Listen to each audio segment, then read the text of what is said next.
नमस्कार, जय श्री महाकाल। मैं पंडित शेष नारायण आचार्य आप सभी को कार्तिक के महीने में जो देव उठनी एकादशी आ रही है उसके विषय में जानकारी दे रहा हूँ।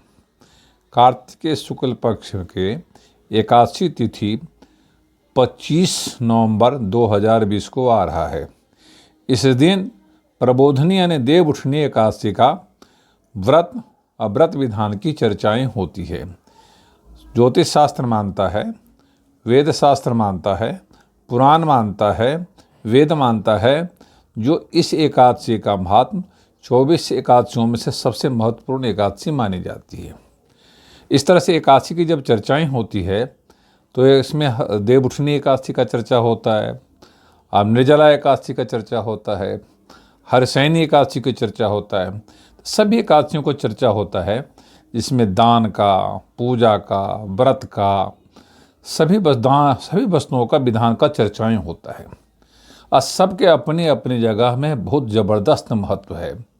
जब हम निर्जला एकादशी करते हैं तो जल भी छोड़ देते हैं और फिर उसके साथ व्रत करते हैं और अपने देवता पितरों को सम्मान करते हुए अपने देवताओं पितरों से आशीर्वाद लेकर के और सुख को प्राप्त करके मोक्ष की कामनाएं करते हैं। जब देवशयनी एकादशी आती है तब चतुर्मासा शुरू होता है। उस चतुर्मासा के अंदर में हम लोग देवता और पितरों को सम्मान करते हैं, देव पितरों को हमेशा याद करते हैं और एकादशी व्रत के प्रति उसको समर्पण करते हैं और उससे हम सुखी प्राप्त करना चाहते हैं, मोक्ष प्राप्त करना चाहते हैं, ज्ञान प्राप्त करना चाहते हैं। हर जो संसार में सुख वैभव का चीज़ है, हर वस्तु की प्राप्ति चाहते हैं। उसमें हम अपने पितरों को साथ में जोड़ते हैं, अपने देवताओं और इष्टों को जोड़ते हैं और उससे भरपूर लाभ उठाने की कोशिश करते हैं। इसी क्रम में जब देव उठनी एकादशी की चर्चा आता है, जब आप सारे महीने और सारे साल का एक साथ एकत्रित एकादशी का सबसे महत्वपूर्ण एकादशी जब प्रबोधनी यानी देव उठनी एकादशी आती है वो कार्तिक के शुक्ल पक्ष एकादशी तिथि में आती है। इस तिथि का महत्व भगवान विष्णु और तुलसी के और महालक्ष्मी के साथ आपस में जुड़ता हुआ देखा जाता है। यहाँ से शास्त्र मानता है जो एक ऐसी प्रतिक्रिया चलती है जो एकादशी तिथि से जब देवता जग जाते हैं अब पूर्णमासी तिथि तक आते आते वो संपूर्ण रूप से सारे जगत में छा जाते हैं। इसलिए उस दिन का आदमी बोलता है देव दीपावली। तो यहाँ शास्त्र मानता है जो लोग एकादशी की उपासना करते हैं, जो एकादशी का व्रत करते हैं, जो एकादशी में दान करना चाहते हैं, जो एकादशी के पुण्य की प्राप्ति चाहते हैं, उनको 25 तारीख का ध्यान रखना चाहिए। जो 25 तारीख को देव उठनी एकादशी है उस दिन यदि आप बिना जल का भी व्रत कर सकते हैं, जल लेके भी व्रत कर सकते हैं, फलाहार के साथ भी कर सकते हैं। जो लोग इस एकादशी को करते हैं उनको 24 एकादशियों का फल एक साथ मिलना शुरू हो जाता है। वेद शास्त्र मानता है या ज्योतिष शास्त्र मानता है या पुराण मानता है जो इस तरह का जो एकादशी व्रत है, जो लोग वृद्ध हो चुके हैं, जो लोग यंग हैं, जो लोग धर्मपरायण हैं, जो सनातन धर्म को मानते हैं, जो भगवान विष्णु को मानते हैं, जो तुलसी को आराधना करते हैं, अपने घर के वातावरण को शुद्ध करते हैं, अपने स्वास्थ्य को शुद्ध करते हैं, उसको इस एकादशी के व्रत की उपासना करना चाहिए। उसमें व्रत रख के भी उपासना कर सकते हैं आप उसमें फलाहार करके भी उपासना कर सकते हैं, आप दान दे के भी उपासना कर सकते हैं, आप किसी प्रकार का कोई किसी की मदद करके भी उपासना कर सकते हैं। यहाँ से शास्त्र मानता है जो 4 महीने में जो अशुद्ध महीने माने जाते हैं यहाँ से दिन शुद्ध होना शुरू हो जाता है और 4 दिन के अंदर अंदर पूरी तरह से शुद्ध हो जाता है, वातावरण भी शुद्ध हो जाता है। तो जो लोग एकादशी व्रत करते हैं, जो भगवान विष्णु को प्राप्त करना चाहते हैं, भगवान विष्णु लोक को प्राप्त करना चाहते हैं, उनसे सुख की कामना करना चाहते हैं, सुख की आशीर्वाद लेना चाहते हैं, तो यहाँ पे शालिग्राम विष्णु की पूजा की जाती है जिसका आकार बहुत छोटा हो जाता है, जिसका आकार गोल सा होता है, जिसमें जो सारे नेत्र मुखाकृति सारी बनी होती है और उनका रंग आपका देखा जाए कृष्ण वर्ण का होता है, नील वर्ण का होता है, श्वेत वर्ण का होता है। तो तीनों वर्ण की आपकी पूजा की जा सकती है। यहाँ पे भगवान विष्णु के शालिग्राम का जो नित्य प्रति पूजा करता है उसके घर में किसी प्रकार का दोष प्रवेश नहीं करता। अजय जो शालिग्राम का पूजा करता है साथ में उससे तुलसी का भी उसमें तुलसी के भी उस पर चढ़ाता है और तिलक लगा कर चढ़ाता है तो उसको तीनों लोक की में सुख की प्राप्ति होती है। और तीनों ही जगह में जिसको भी वो कुछ आशीर्वाद देना चाहता है, कि वो पुण्य प्राप्त करवाना चाहता है, कोई अच्छा कर्म करवाना चाहता है, उसको आराम से लाभ मिलता है। एकादशी महात्म का चर्चा आया है।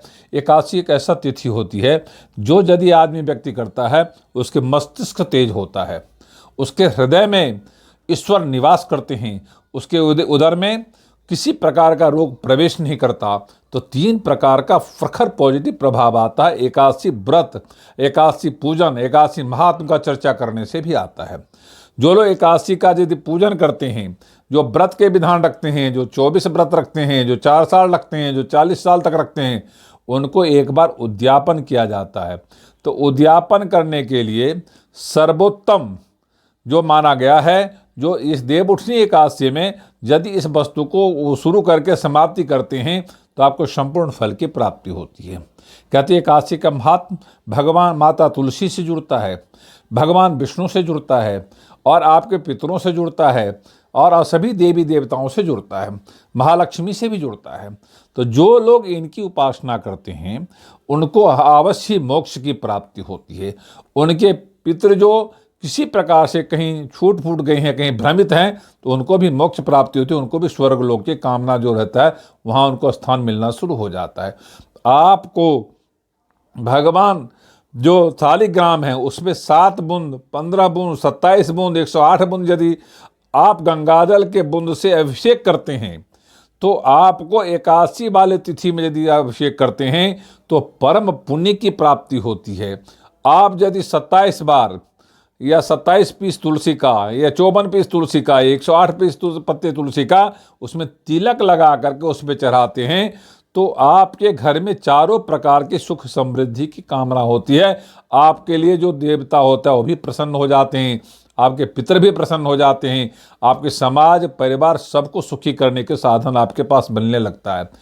शास्त्र मानता है जो जो इस एकादशी का व्रत का करता है उस व्रत में यहाँ से शास्त्र मानता है, क्योंकि जो विवाह आदि कर्म होता है, शुद्ध विवाह आदि कर्म यहाँ से शुरू हो जाता है। कैसे कहते जो पितृदोष, पितृ नाम का जो पक्ष है वो समाप्त हो गया होता है, देवी नाम का पक्ष समाप्त हो गया होता है, लक्ष्मी नाम का पक्ष का भी पूजा भी कर चुके होते हैं। तो ऐसे स्थिति में जब भगवान विष्णु और तुलसी का विवाह होता है, उसके बाद जब किसी भी व्यक्ति का विवाह होता है तो इन दोनों व्यक्ति का आशीर्वाद उसको मिलता है। तो यहाँ से विवाह, परम शुद्ध विवाह शुरू हो जाता है।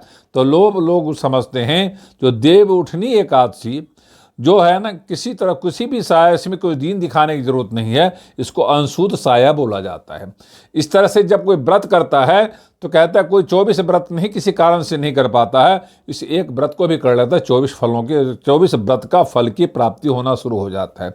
शास्त्र मानता है यदि उस दिन आपको भगवान विष्णु सहस्त्र नाम का पाठ करना चाहिए, आपको पुरुष सूक्त का पाठ करना चाहिए, आपको नमो भगवते वासुदेवाय नमः मंत्र का पाठ करना चाहिए या सुनना चाहिए, आपको दीप जलाना चाहिए, आपको कम से कम 7, 27 और कम से कम 108 दीप का दान करना चाहिए, जिससे आपको एकादशी नाम का जो व्रत है उसके फल मिलना शुरू हो जाए, आपको अंधेरे से उजाले की तरफ आपको ले जाए।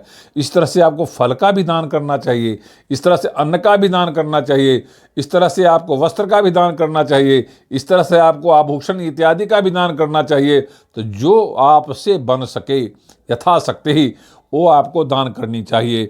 और दान करते हुए आप मन में कल्पना करें, मन में संकल्प करें, जो मैं अपने पितरों के मुक्ति के लिए दान कर रहा हूँ, मैं अपने देवी देवताओं को प्रसन्न करने के लिए दान कर रहा हूँ, और इन दान देने से जो उनको लाभ मिलेगा उनसे मैं आशीर्वाद मांग रहा हूँ, जो मैं भी सुखी हूँ, मेरा परिवार भी सुखी होए।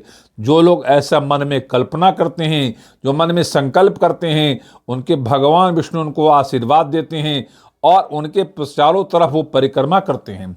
शास्त्र मानता है, ज्योतिष शास्त्र मानता है, ये एकादशी व्रत परम शुद्ध और परम पुण्यदायी, हर वस्तु को प्राप्त कराने वाला, हर मार्ग को खोलने वाला, हर सुख समृद्धि को देने वाला, हर दोष को समाप्त करने वाला, हर कष्ट को समाप्त करने वाला, ग्रह दोष को समाप्त करने वाला, आपको भूमि दोष, वास्तु दोष, पितृदोष, कार्तिक जड़ना दोष, किसी प्रकार का दोष है, सूर्यादि दोष, कोई किसी प्रकार का दोष, सभी दोषों को एक ही व्रत से नष्ट किया जा सकता है। इस व्रत में दान करके भी नष्ट किया जा सकता है, इस मंत्र का जाप करके भी नष्ट करके किया जा सकता है, और अपने आप को, अपने परिवार को सुख समृद्धि सौभाग्य की भरपूर प्रवाह अपने तरफ किया जा सकता है, उस वस्तु को मोड़ा जा सकता है। तो जो लोग ऐसा सोचते हैं, जो लोग ऐसा करना चाहते हैं, इस एकादशी का व्रत जरूर करें। यदि आप किसी कारण से व्रत नहीं कर सकते तो आप अपने जितना आप खाना खाते हैं, गौ ब्राह्मण देवता या किसी मांगने वालों को जरूर उसको खाना खिलाएं। आपको लगता है जो कुछ इसमें अच्छा दान करना है तो अपने बहन, बेटी, ब्राह्मण, गाय और मांगने वाले सन्यासी, किसी को भी किसी प्रकार का यदि आप दान देते हैं तो आपको 5-7 प्रकार का जो रास्ता है, सभी रास्ताओं से आपको लाभ ही दिखाई देगा और सारे लक्ष्मी आपका सुदृढ़ रहेगी। आपके घर से दोष भाग जाएगा, आपके घर से क्लेश बाहर निकल जाएगा, सुख समृद्धि की प्राप्ति होगी। आप नमो भगवते वासुदेवाय नमः मंत्र का जाप करते रहे, ओम सहस्त्र शीर्षा पुरुषा पुरुष सूक्त का पाठ करते रहें, और यस्य स्मरण मात्रेण जन्म संसार बंधनात् न विमुच्यते नमस्तस्मै विष्णवे प्रभु विष्णवे मंत्र का भी जाप कर सकते हैं, जिससे आपको सुख समृद्धि और हर वस्तु की प्राप्ति हो सकती है, सारे दोष समाप्त हो सकता है। ये वीडियो यदि आपको अच्छा लगा हो, लाइक करना, सब्सक्राइब करना, शेयर करना ना भूले। ओम शांति।